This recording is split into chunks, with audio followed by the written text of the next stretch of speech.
Scream 2022. I thought this movie was a good movie.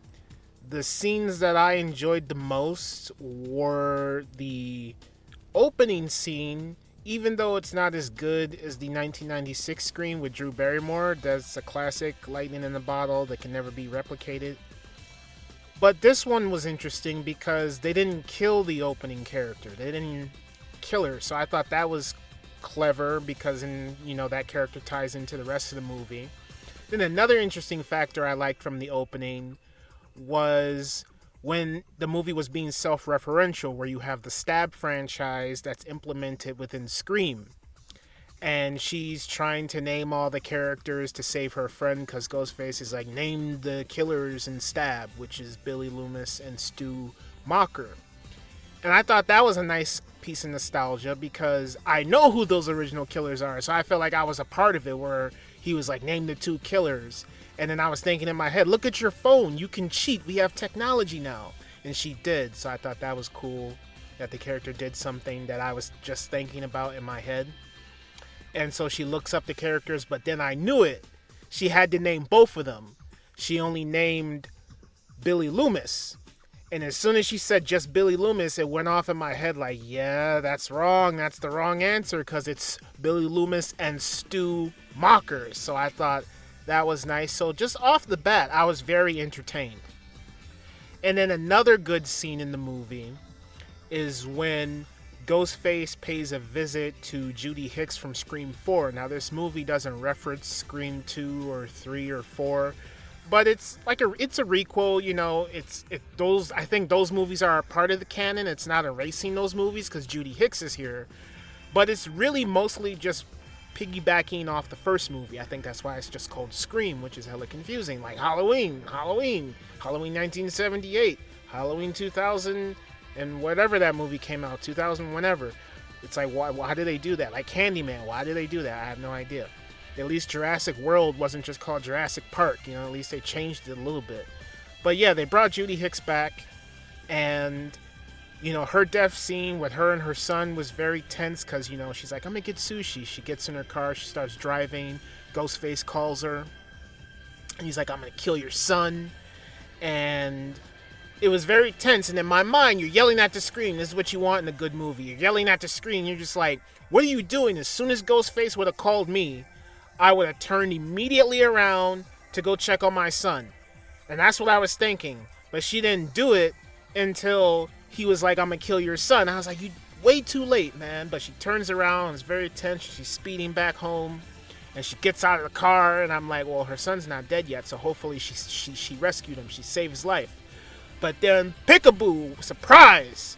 He pops out from this side area on the patio and he stabs her and kills her in broad daylight, which I thought was weird because I'm just like, where is everybody? But whatever, it was really suspenseful, didn't see it coming.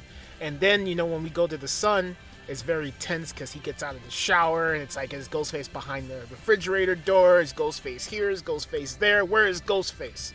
So that was really good and tense. And then, Ghostface appears behind him and stabs him in the neck and kills him. So that was really intense. And then another favorite scene of mine is with Dewey, man. David Arquette. Now, I knew he was going to die.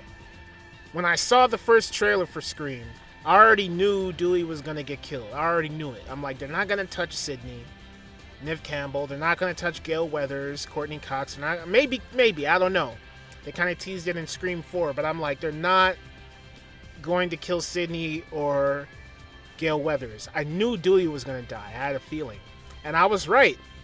But it was still tense to me because then, Dewey, I like how they kind of go back to the first movie where he has this memorial for his sister Tatum, who they kind of mention in the sequels, like in Scream 3. There's that scene where the bodyguard is like, hey, I'm just checking out your trailer to make sure the killer's not waiting for you like he did your little sister and stuff like that. So they don't really touch on it in the sequels, but in this, I like that memorial that he had for her where it said Tatum on it. That was nice piece. That was a nice piece right there. They also have a thing for Randy, and then Randy has like some cousins in this movie that I thought was interesting. But yeah, the scene with Dewey in the hospital, man, that's the best scene in the movie, because I feel that with that scene, you know, he's not the sheriff of Woodsboro anymore. You know, he's just down and depressed and living in this trailer, watching Gale Weathers on, like Good Morning America, and he is, he's just out of it now. And then they come back to bring him in, and I thought how they weaved the original Legacy characters in here, because Sydney doesn't live in Woodsboro anymore, which I thought was clever. And Gale Weathers, I don't know, that was kind of confusing. I'm like, does she live in? Because they mentioned New York. Like, there's a scene before Dewey gets killed. He, he comes out of retirement, or he comes out of, his slump. He comes out of the slump that he's in, and they play the old Dewey theme, which I thought was good. And he and Gale have their back and forth, which I thought was very touching. I love seeing that again. And we don't know where Gale was. They mentioned New York, and I'm thinking, was she in New York and she just came all the way to Woodsboro? That was a bit confusing. But how they bring every character, all the Legacy characters back, I thought was good. But yeah, when Dewey, he goes to the hospital to save the girl in the wheelchair, and then right when he shot Ghostface, I said, okay, now you gotta put the exclamation point on it. You gotta finish the job. You gotta put a bullet in his head. That's how it goes. You always gotta shoot him in the head. But he didn't do that. He just walked away, and I'm yelling at the screen like, dude, why didn't you finish him off? What are you doing? But he didn't think about it until after the fact. Like, a lot of characters in even this movie mentions that, hey, you're always yelling at the screen, yelling at these stupid characters to be smarter. And it's like, this is what my experience was with this movie. It's like everything that I said in my head for these characters to do, they did after the fact. So, and then another thing is, like, he shot Ghostface, and I'm like, they didn't mention it, like, I guess Ghostface was wearing a body vest, like in Scream 3, but they didn't touch on that.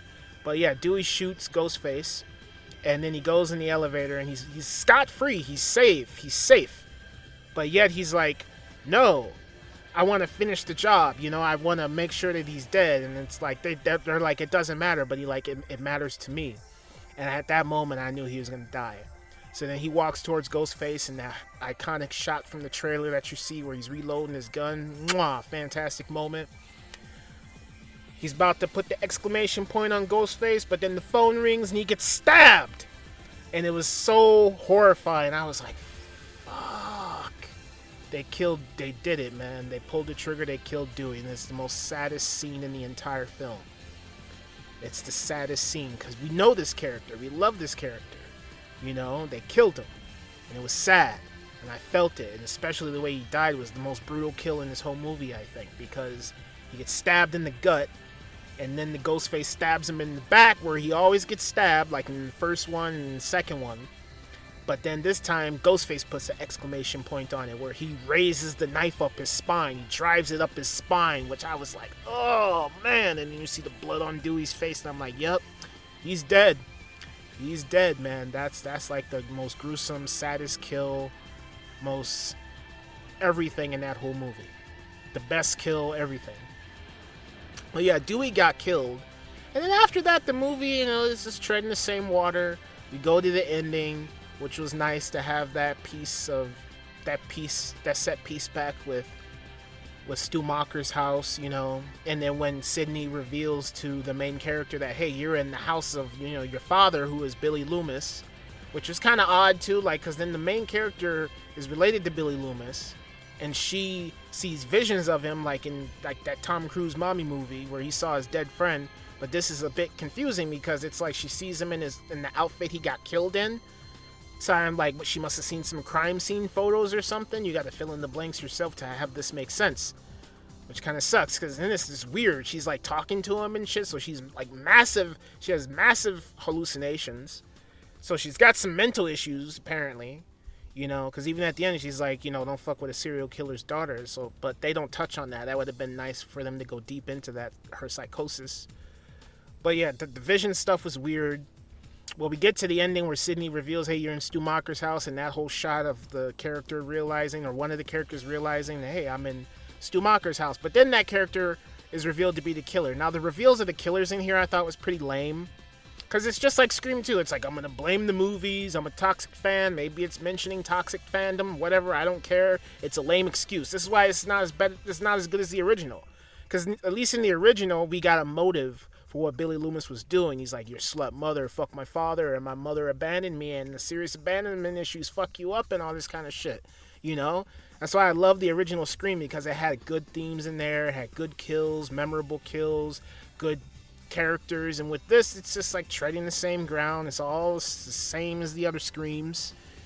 And it's just like the motivations of the killers. I didn't care. I'm like, the boyfriend thing was a bit clever. Because then they have the scene where Dewey's like, it could be the boyfriend, and here's why. And then at the end, the boyfriend's like, you should have listened to Dewey and stuff. So I thought the boyfriend reveal was interesting. But then this female character who turns out to be the killer, I had no idea who she was really, because I wasn't really caring about any of these characters, you know? And so the reveal I thought was pretty lame. I didn't care. It was a bit clever with the boyfriend. And then Sydney comes in, you know, she's talking to Ghostface on the phone, and I thought it was funny. Where she's like, I've heard this shit before, like in Scream 3 when the reveal was to be her, you know, her long lost brother. And she's like, stop your whining and complaining. I've heard this shit before. And so it makes sense for her to feel that way. So she's talking on the phone with Ghostface searching the house like how Dewey searched the house in Scream 1, which was interesting. Nice callback. You know, she's shooting the doors open, and then Ghostface, she's talking to him, and she's just like, I don't care anymore. You know, she hangs up the phone. So I thought that was funny.